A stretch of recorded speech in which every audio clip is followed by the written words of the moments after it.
It's funny, the group of people that do not use quality in their marketing are the Japanese. You never see them using quality in their marketing. It's only the American companies that do. And yet, if you ask people on the street which products have the best reputation for quality, they will tell you the Japanese products. Now, why is that? How could that be? The answer is because customers don't form their opinions on quality from marketing. They don't form their opinions on quality from who won the Deming Award or who won the Baldrige Award. They form their opinions on quality from their own experience with the products or the services. And so one can spend enormous amounts of money on quality. One can win every quality award there is, and yet if your products don't live up to it, customers will not keep that opinion for long in their minds. And so I think where we have to start is with our products and our services, not with our marketing department. And we need to get back to the basics and go improve our products and services.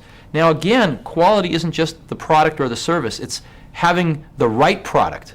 You know, knowing where the market's going and having the most innovative products is just as much a part of quality as the quality of the construction of the product when you have it.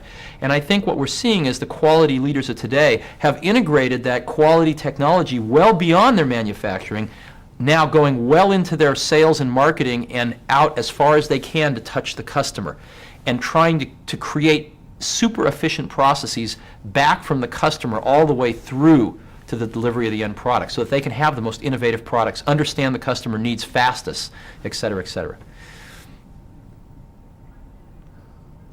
In most companies, if you're new and you ask, you know, why is it done this way? The answer is because that's the way we do it here, or because that's the way it's always been done.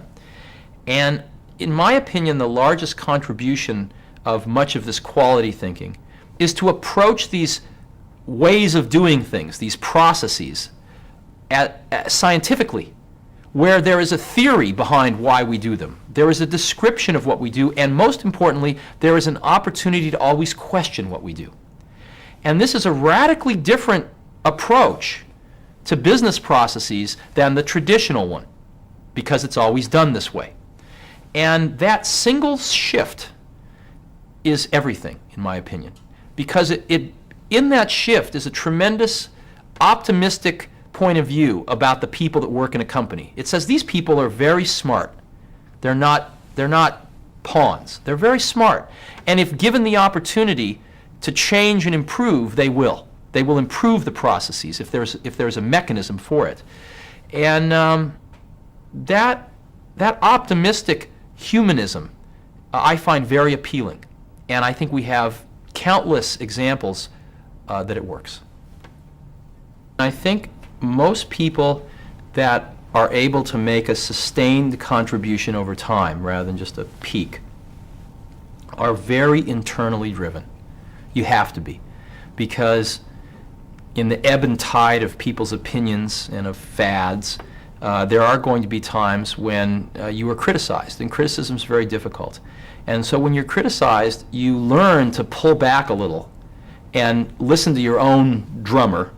And to some extent, that isolates you from the praise if you eventually get it too. The praise becomes a little less important to you, and the criticism becomes a little less important to you in the same measure. And you become more internally driven.